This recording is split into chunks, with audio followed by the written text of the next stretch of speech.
This is episode 1 of a new series where we spout lore about the Fallout games, and in today's video we're taking an in-depth look at the backstory of the Brotherhood of Steel, starting at their origin and ending at the conclusion of the first game. Like most factions of the New World, the Brotherhood's history begins in the Old One. Prior to the Great War, China became increasingly aggressive in their use of biological weapons, and the United States government needed some kind of countermeasure. In 2073, they created the Pan-Immunity Viron Project, or PvP, an agent intended to alter the DNA of subjects to provide immunity to viral infections. Plans are then made to start experimentation at West Tek Research Facility in Southern California. On March 21, 2075, the scientists at West Tek made a significant breakthrough, successfully testing the virus on single-cell organisms. Due to this achievement, the PvP research was renamed as the Forced Evolutionary Virus Project, or FEV. Over the next few months, they started using animal test subjects, which showed unforeseen side effects including abnormal growth rates and increased brain activity, along with a heightened resistance to contagions. Later in early January of 2076, a military team was dispatched to monitor the experiments and secure West Tek Research Facility in the interest of national security, a group led by Colonel Robert Spindle. On October 4th of the same year, the scientists made another major leap while testing a new batch of FEV on chimpanzees, suggesting promising results for human experimentation. In early 2077, FEV tests on lab animals were close to a 100% success rate, seeing a vast increase in musculature, intelligence, and viral immunity. For the sake of secrecy and complete control of the project, the military builds Mariposa Military Base in Central California. On January 7, 2077, all FEV research was moved to Mariposa and human testing began. Colonel Spindle, his men, and their families were also moved to Mariposa, but are notably unaware of the nature of FEV research. The project nears completion, but in early October, the soldiers discover that the scientists have been testing FEV on military prisoners, and their morale begins to fall apart at this grisly revelation. On the 4th level of Mariposa Military Base, the player can discover a holodisc recorded by a soldier named Captain Roger Maxson, and it details their time at Mariposa near the start of the Great War. Quote, October 10, 2077. I, Roger Maxson, Captain, serial number 072389, have started this log because it doesn't look good for any of us, and I'd like for people to know what really happened here. All hell broke loose when we finally discovered what those scientist bastards were up to. The colonel has locked himself in his office and seems to be having some sort of breakdown. The men are screaming for blood. They're looking to me for answers, and I'm not sure what to do. Someone has to do something though, before this place sinks into an anarchistic bloodbath. October 12, 2077. Every time we get a report from higher up, things get worse here. The war is going in a very bad direction, and this place is about to go into full mutiny, with all the chaos that entails. I stopped one of the men from executing a scientist today, and demanded that we interrogate them to find out what their orders were. October 13, 2077. I killed a man today. I was interrogating Chief Scientist Anderson, and he was giving me the full details of their inhuman experiments. He said his orders came from the government, but I didn't buy it. He started screaming about how he was following orders, how he was a military man, and I just shot him. I tell myself it was to keep him from causing a full mutiny among the men, but I'm not so sure. October 15, 2077. I tried again to speak to the colonel through the door, but he seems to have completely lost touch with reality. I broke down the door with several of the men just in time to watch him blow his head off. Right before he pulled the trigger, he said he was sorry. October 18, 2077. By killing the egghead, I seem to have confirmed my position as the leader of the men. They follow me without question now. The interrogations invariably end up being executions. Shellman held out the longest, but the end result was the same. Her arguments about her orders were a bit too specific to be completely made up. I'm getting a real bad feeling in my gut about how all of this is going to end up. I don't even lie to myself anymore about the reasons for executing the scientist. October 20, 2077. I finally replied to the outside world over our radio. I don't know why they never sent anyone here to see what was happening when we stopped responding to their transmissions. It doesn't make any sense. Well, they'll come now. I declared ourselves seceded from the Union. They remember Jefferson Davis. What will history say about me?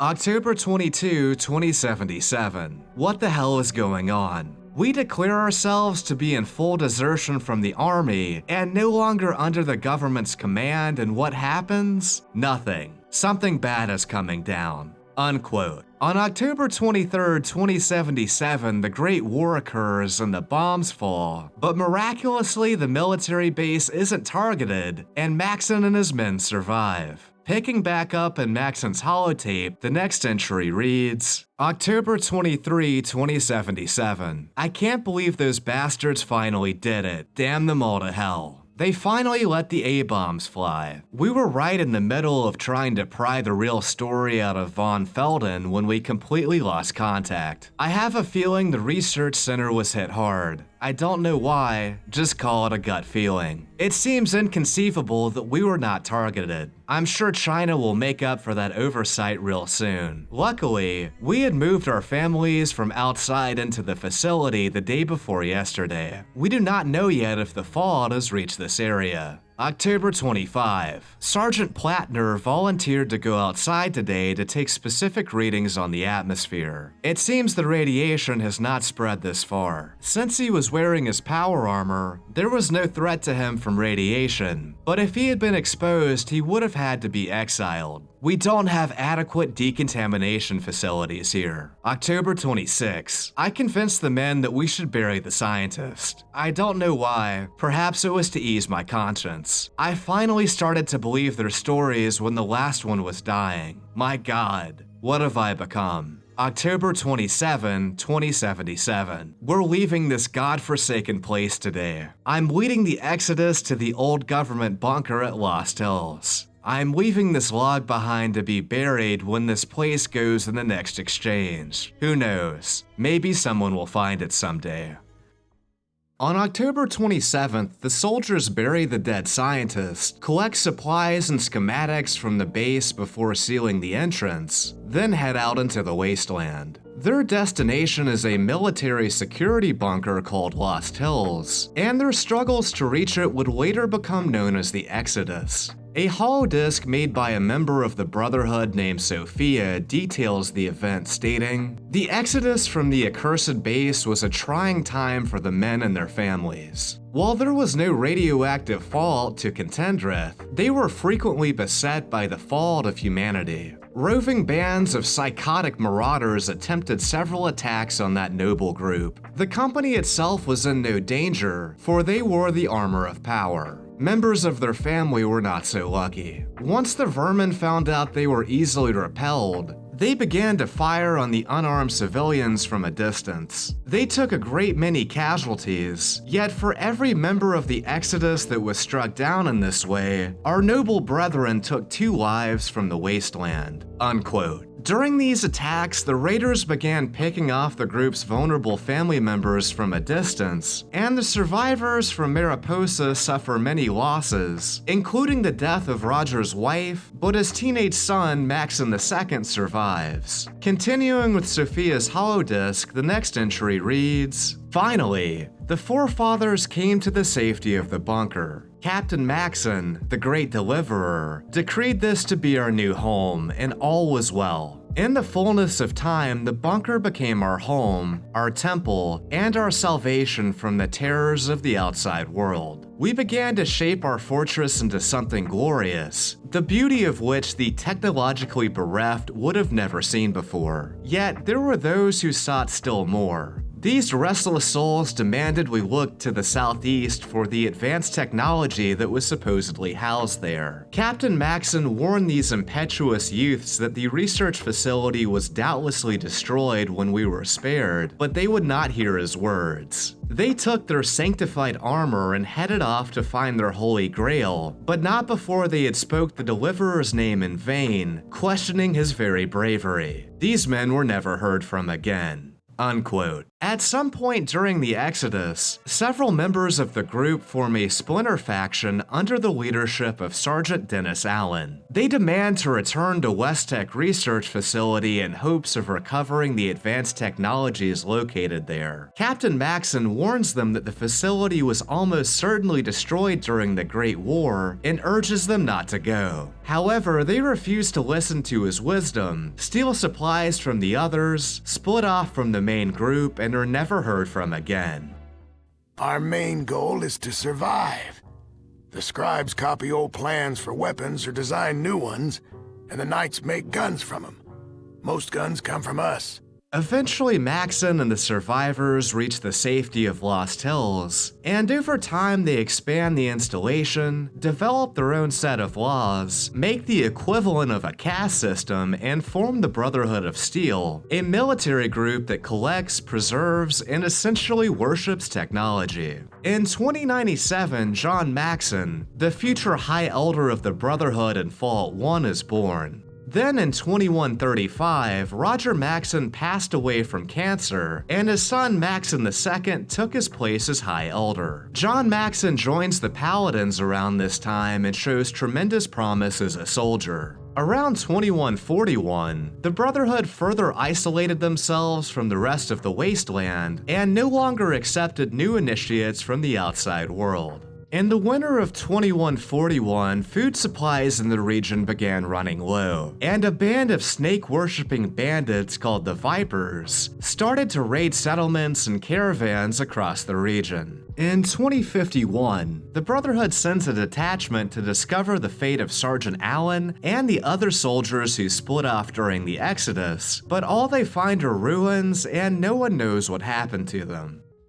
Around this time, Viper raids on nearby settlements become frequent, and they drew the attention of the Brotherhood. In 2155, Elder Maxon II ordered several scouting parties to hunt the Vipers down, and a squad led by him engaged them. The Brotherhood expected the Vipers to retreat against their overwhelming power, but they didn't take the raiders' religious fanaticism into account. At some point during the battle, Maxon II removes his helmet, is struck in the neck by a poisoned arrow, and dies several hours later. After Maxon II's death, his son John Maxon, already an accomplished paladin with many accolades, is promoted to the Elder Council, and Rhombus is tasked with hunting down the remaining Vipers. Rhombus leads the Brotherhood on a mission of revenge, and in less than a month, they annihilate nearly all traces of the Vipers. The few raiders who survive retreat north and are never heard from again until their eventual appearance in Fallout New Vegas. Notably, the Vipers were intended to appear as raiders in Fallout 1, but they were eventually cut out. In 2159, John Maxon ascended to the position of High Elder, while Rhombus took the role of Head Paladin. During this campaign, the Brotherhood sends scouting parties to the hub to track down other members of the Vipers, and in the process, they end up forming a trade relationship with the settlement. The hub had sent caravans to Lost Hills in the past, but caravans were commonly sent there after the destruction of the Vipers. While this trade relationship was generally prosperous, it wasn't without conflict. In the late 2150s, merchants from the hub offered a huge stockpile of water in exchange for some of the Brotherhood's advanced weaponry, but the Brotherhood refused. In response, the merchants sent thieves to steal the weapons, but they were subsequently captured. Despite this, the Elder Council voted against sending paladins to the hub to retaliate. All the mutants I've studied have been sterile. They can't breed with another creature.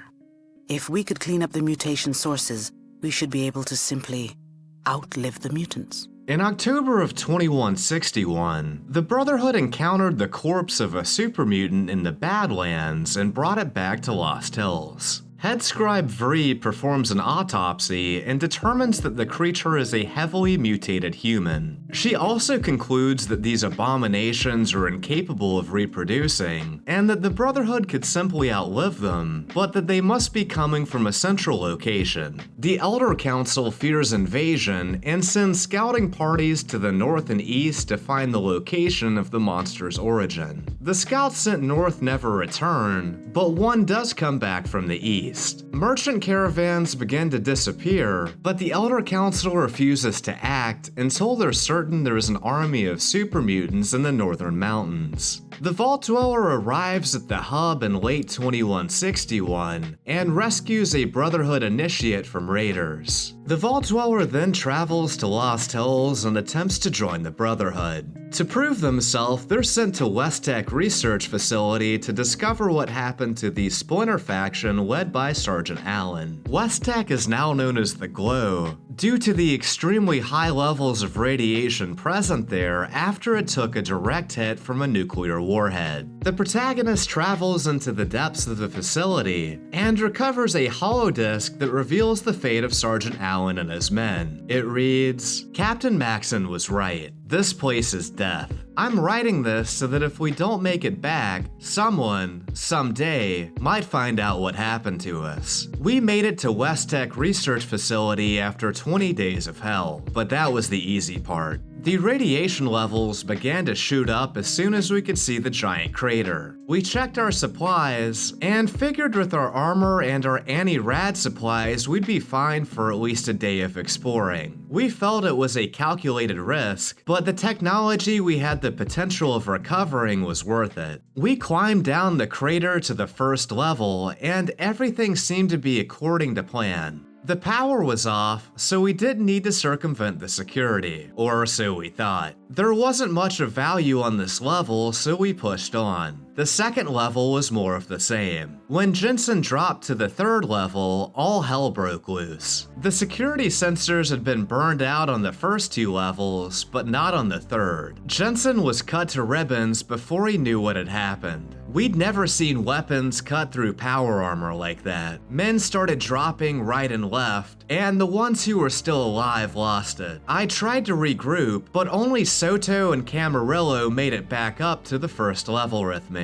The fact that I can smell Soto's burning flesh where his arm was taken off means that my power armor is no longer airtight, so I'm sucking up a lot more rads than I had planned on. I'm leaking hydraulics at an alarming rate. We need to get far enough away from this place before my armor dies. Camarillo seemed fine physically, but he wandered off around an hour ago, mumbling something about Gehenna. That bastard has all the anti-rad. That leaves Soto and myself.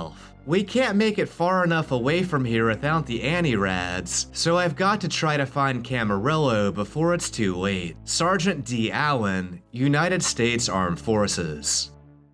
After recovering Sergeant Allen's holodisk, the Vault Dweller returns to Lost Hills and becomes the first outsider to join the faction in over 20 years. The Brotherhood then helps the Vault Dweller by giving them information and technology, which helps them seek out and destroy the Master, the leader of the super mutants. In the aftermath of the Vault Dweller's victory, the Brotherhood has two potential endings. One where Rhombus lives, and another where he dies. Fallout 2 established the ending where Rhombus survives as canon, however. The Brotherhood of Steel helps the other human outposts drive the mutant armies away with minimal loss of life on both sides of the conflict. The advanced technology of the Brotherhood is slowly reintroduced into New California with little disruption or chaos. The Brotherhood wisely remains out of the power structure and becomes a major research and development house. And that's all for our look into the War of the Brotherhood. Let me know what you'd like to see me cover in future episodes, and as always, have an awesome day, guys.